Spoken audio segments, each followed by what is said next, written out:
Aqui eu trouxe algum exemplo das análises científicas, né, que tem a sua importância também. E agora eu vou falar um pouco sobre esses agentes de degradação, os agentes intrínsecos e os extrínsecos. E é importante frisar que qualquer suporte entrará em processo de degradação, independente da sua materialidade, ele irá entrar em degradação algum dia, né? Sendo que o papel é um dos mais frágeis, é o que a gente mais encontra em arquivos, mas independente do suporte. O exemplo é o papel, que é um material orgânico extremamente sensível, finito, passível não apenas de degradação, mas até do desaparecimento mesmo. Às vezes, se você deixa alguma caixa lá com os documentos e quando você retoma, você vai procurar e meio que o papel está esfarelando, ou ele quase que some mesmo, e aí a informação vai embora. É importante também ressaltar que o papel ele é constituído das fibras de celulose, pode ser de tecido ou madeira, tem sempre um adesivo, que é com a função de aglutinar, um clareador e uns corantes para poder tingir o papel. Então, basicamente seria isso. E a madeira ela tem uma substância ácida que é a lignina, muito presente. A gente tem aqui uma fita que se usa para classificação, né? De 0 até 6 a gente considera ácido, né? 7 seria neutro e de 8 até 14 alcalino. Isso é através do potencial de hidrogênio. E o que acontece com essa questão da acidificação? A destruição das moléculas de celulose, a perda da flexibilidade, o ressecamento, o amarelecimento e manchas. Aqui a gente tem um papel já bem, um aspecto bem acidificado, né? Ali algumas manchas também. Às vezes você tem um livro e dentro desse livro você guarda um recorte de jornal que é um papel de uma qualidade de repente inferior ao livro que você está, e quando você vai ver fica aquela mancha toda no livro, né, na página que você guardou o recorte de jornal. Isso que o papel está muito ácido, esse recorte. A gente tem também um desafio para a conservação de papel, porque tem uma degradação que ela tem a ver com, de repente, do próprio papel, com a questão da lignina. Tem uma degradação que muitas vezes é do material usado para escrita, e uma outra degradação que seria uma degradação através da técnica que foi aplicada. E a gente tem um documento em tinta ferrogálica. Então vai ter degradação desse próprio suporte, que o papel em si, que é um papel, pela acidez do papel, ele vai degradar e vai fragilizar. Depois a gente tem uma outra degradação, que eu coloquei ali, que é do material usado, no caso a tinta ferrogálica, né, usada, ela vai oxidar e vai potencializar o dano a esse documento. E depois a própria forma como essa técnica foi aplicada, nos dois lados, né, frente e verso da folha, que vai potencializar. Os agentes de degradação intrínsecos, né, é a autodegradação, como eu falei, e os extrínsecos, as condições ambientais, insetos, micro-organismos e a ação do homem. Nas condições ambientais, a gente tem o ar, a poeira, poluentes, a maresia, a umidade, a temperatura e a luz. Lembrando sempre que a gente tem um objeto, um documento. Esse documento ele está numa embalagem, ele está condicionado, e que, por sua vez, ele está guardado, né, ou está localizado num depósito, numa reserva técnica, e depois você tem a própria localização do prédio. Então, você tem um documento dentro desse prédio, você tem como exemplo o prédio do arquivo, esse documento está guardado, ele está condicionado, tem um prédio, você tem que pensar que tem um entorno desse prédio, então são vários fatores que tem que se levar em consideração. O ar, a poeira, a maresia, né, o controle da qualidade do ar é essencial no programa de conservação de acervos, né, os poluentes contribuem pesadamente para a deterioração dos materiais de arquivo, nos arquivos. Os tipos de poluentes, a gente tem o próprio, que vem do ambiente externo, e os gerados no próprio ambiente. né, e o externo. Isso às vezes potencializa com o externo. A umidade e temperatura, a gente pode dizer que tem uma umidade direta, que são as goteiras, infiltrações, inundações e encharcamentos, e uma umidade indireta, que é a umidade relativa. Tá? Eu coloquei ali alguns índices, segundo a literatura recomenda, de umidade e temperatura, do que seria o ideal, entre aspas, e as variações. Mas sabendo que fazer o que a gente chama de o controle da umidade e da temperatura, ou fazer o que a gente chama do controle dessas condições, não se resume em você ligar e desligar o ar-condicionado.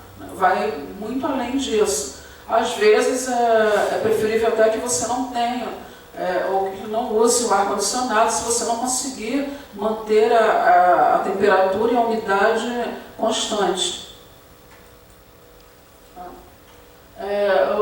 Os depósitos para fotografias e filmes, discos ou registros eletrônicos, né, eles têm que ter os equipamentos para climatização serão decididos casa a casa com orientação de especialistas. Então ali, mais uma vez, tem uma tabela com indicações. Isso é o que a literatura fala, mas cada vez mais a gente caminha para que esses dados ou essas informações, né, servem como, digamos assim, referência, mas cada vez mais a gente caminha para que você tenha um profissional competente nas equipes para essa tomada de decisão e ver que cada caso é um caso, né? Enfim.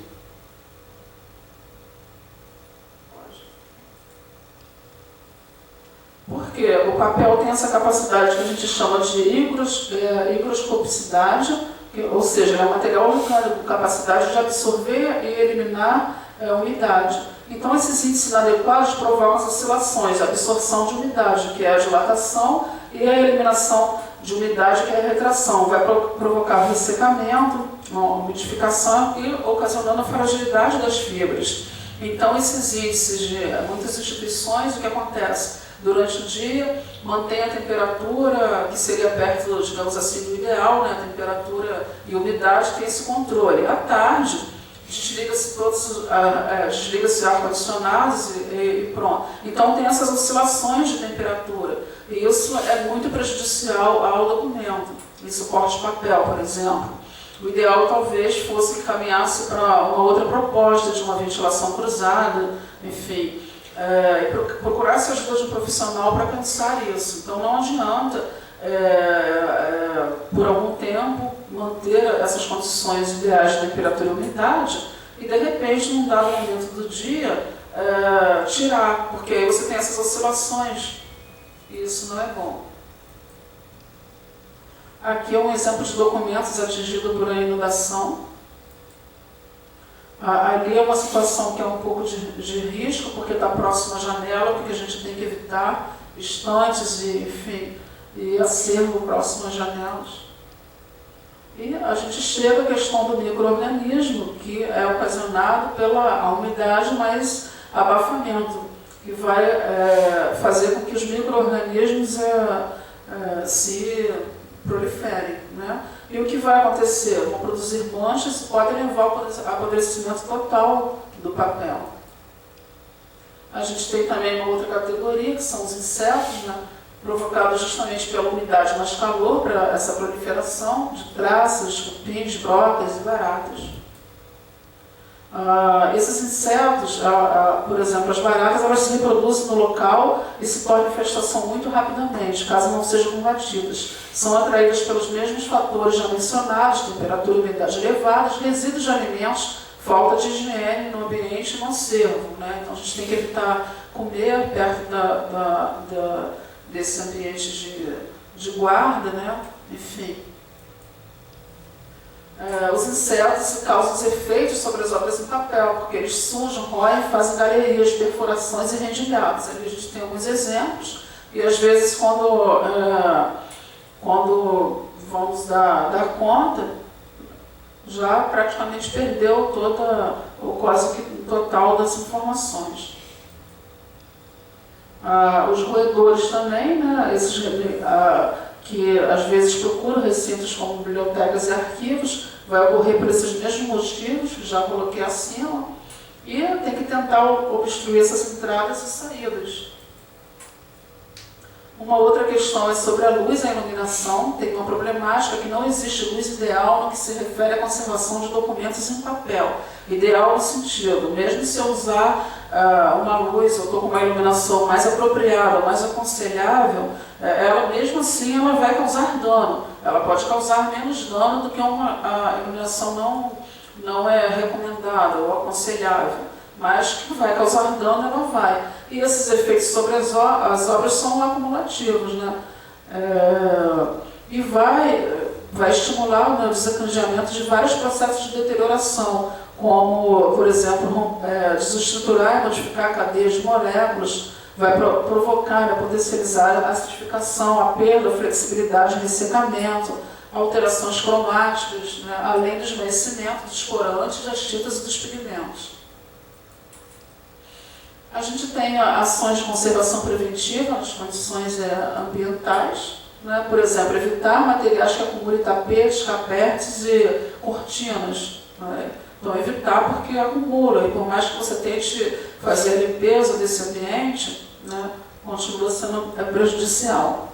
Depois, manter os prédios nessas construções, os locais de guarda em boas condições, ou seja, está sempre verificando as condições elétricas, os revestimentos de pisos, por isso é necessário que tenha-se um programa voltado para a preservação, né, para esse gerenciamento dessas questões. E evitar construir ou organizar arquivos próximos à cozinha, à lanchonete e banheiro. Estabelecer uma política de controle ambiental, principalmente na temperatura, umidade relativa e ar circulante, mantendo os índices mais próximos possível do ideal, evitando essas oscilações, como eu já falei. E praticar essa higienização, tanto do local quanto dos documentos, com metodologia e técnicas adequadas. Manter a vigilância constante dos documentos, né, contra acidentes com água, secando-os imediatamente caso ocorram.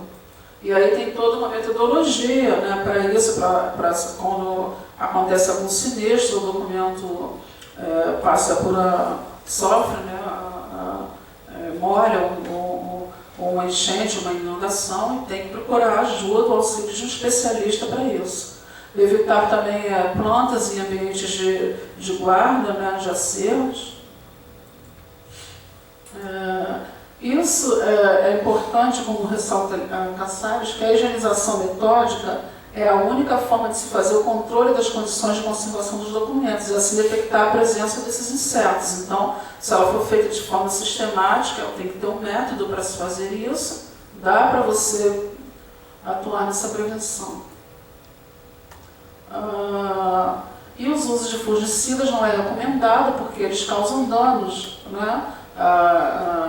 E também, caso se detecte alguma situação de infestação, chamar os profissionais especializados em conservação de acervos. Pode procurar, aqui no caso tem o arquivo da cidade, tem a equipe, ou se você está em outro lugar fora da cidade do Rio de Janeiro, eu estou me referindo a Arquivo Nacional, enfim, pode procurar a Biblioteca Nacional, essas instituições, no intuito de pedir ajuda, ou se estiver fora do Rio, geralmente você procurando buscar um profissional da conservação e da restauração dessas instituições também.